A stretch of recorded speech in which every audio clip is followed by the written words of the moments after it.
돌고래의 두뇌는 1.6kg으로 인간의 두뇌보다 300g 더 크다. 좌뇌와 우뇌가 잘 구분되어 있고 인간과 같이 주름이 많다. 인간 위주의 지능 검사에서 그들의 지능은 초등학교 저학년 수준으로 측정된다. 다만 학자에 따라 인간 지능과 동등하거나 우월하다고 보는 이들도 있다. 돌고래는 인간과 같이 자살하거나 동맹을 맺기도 한다. 마약을 하고 노래를 부르기도 한다. 유아를 교육하는 데 집단이 나서기도 하며 거울에 비친 모습에 자신을 인식하는 몇 안 되는 동물 중 하나다. 죽은 이의 장례를 치러주고 환자를 돌보거나 이타적인 마음도 갖는다. 이들도 사회적인 동물이며 언어 능력은 인간보다 뛰어나다. 인간과 같이 추상적 관념에 대한 이해를 한다. 이들은 고대의 인간과 전쟁을 치른 적도 있다. 이 전쟁에서 인간은 돌고래를 잔혹하게 집단 학살한다. 이후 돌고래가 인간을 공격하는 일은 수세기를 넘었지만 드물어졌다. 돌고래가 역사를 학습한다는 것을 암시하는 대목이다. 실제로 돌고래는 습득한 지식을 후대에 전승하는 데 최선을 다한다. 인간의 버금가는 지능과 사회성을 갖고 있으면서 그들은 인간의 문명을 넘어서지 못했다. 거기에는 이유가 있다. 바로 기록이다. 모든 생물은 일생간 겪어야 하는 노하우와 경험이 있다. 다음 세대는 분명 앞전 세대와 같은 경험을 하겠지만 이를 전달할 방법은 많지 않다. 한 세대가 겪은 문제를 다른 세대가 똑같이 겪으면서 같은 실패를 반복한다.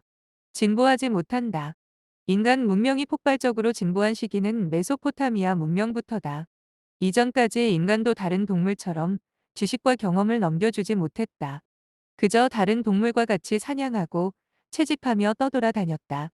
다른 잡식 동물과 경쟁하는 수준의 생활을 벗어나지 못했다. 그러다 지식을 후대에 넘기는 기록을 발명하며 인간은 지능을 넘어서는 능력을 갖게 된다. 집단 지성이다. 횡으로 넓어지는 사회적 지성뿐만 아니라 종으로 넓어지는 역사적 지성도 함께 갖게 됐다. 같은 시대를 사는 다른 이들의 지성과 합쳐지고 다른 시대를 살았던 이들과 지성도 합쳐진다. 독서의 파급력이 무섭다. 인생의 정답은 없지만 노하우는 있다. 인간이 다른 동물보다 뛰어나게 된 이유는 기록 때문이다. 기록을 넘겨받은 인간은 돌고래보다 20% 높은 수준의 지능으로 분류할 수 없다. 이들의 지능은 종과 횡으로 확장된다. 그 수준이 200% 이상은 좋게 될 것이다. 인생을 다시 살아보지 않는다면 알 수 없는 것이 있다. 누군가 알려주면 조금 더 수월해지는 것들이 있다. 어린 시절 밥을 김에 싸먹는 것을 좋아했다. 바삭한 김을 한 장 꺼내서 밥 위에 얹고 젓가락으로 그것을 감싸면 맛있는 김밥이 됐다.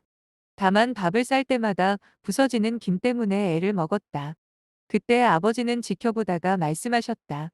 젓가락으로 밥을 뜨고 김을 찍으면 붙어온다는 것이다. 그 노하우를 전수받고 김밥을 먹는 일이 최소 100배는 수월해졌다. 김밥을 먹는 방법에는 정답이 없다. 다만 노하우는 있다. 먼저 시행착오를 겪은 이들에게 노하우를 전달받는다면 나만의 새로운 노하우가 생겨난다.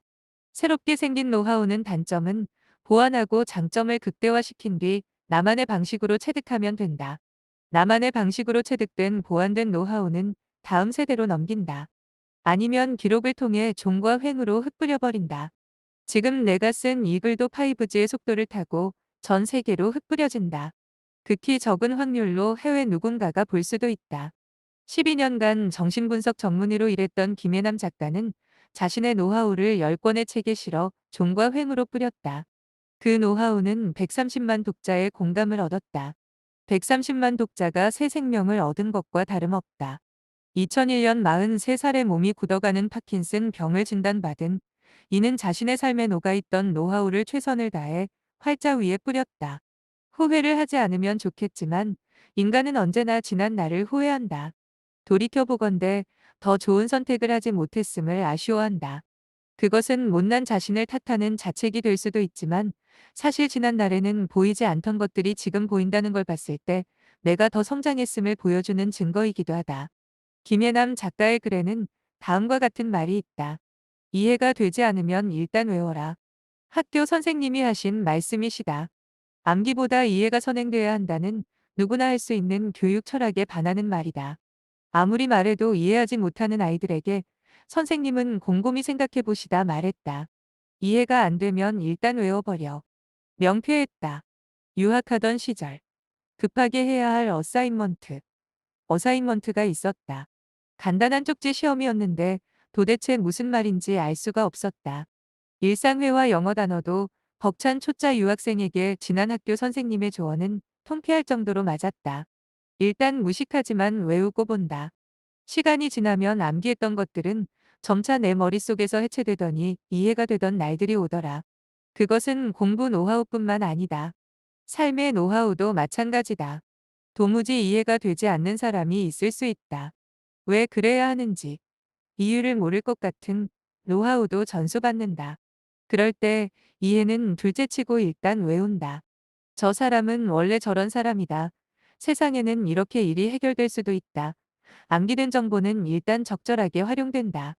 활용된 정보는 활용하다 보면 아, 그래서 그러라고 했구나 하고 이해되는 시점이 온다. 김예남 작가의 만일 내가 인생을 다시 산다면 이라는 책이 그렇다. 인생을 다시 산다면 어떻게 살아야 할까?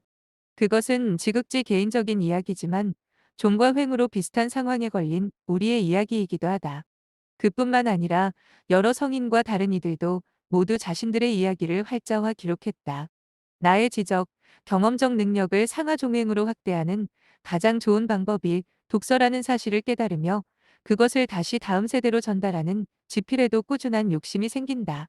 만일 내가 인생을 다시 산다면 이번에는 용감히 더 많은 실수를 저지르리라. 느긋하고 유연하게 살리라. 그리고 더 바보처럼 살리라. 매사를 심각하게 생각하지 않을 것이며 더 많은 기회를 붙잡으리라. 더 많은 산을 오르고 더 많은 강을 헤엄치리라. 아이스크림은 더 많이 그리고 콩은 더 조금 먹으리라. 어쩌면 실제로 더 많은 문제가 있을 수도 있겠지만 일어나지도 않을 걱정거리를 상상하지 않으리라. 나딘 스테어의 만일 내가 인생을 다시 산다면 중 도서를 제공받아 작성한 리뷰입니다.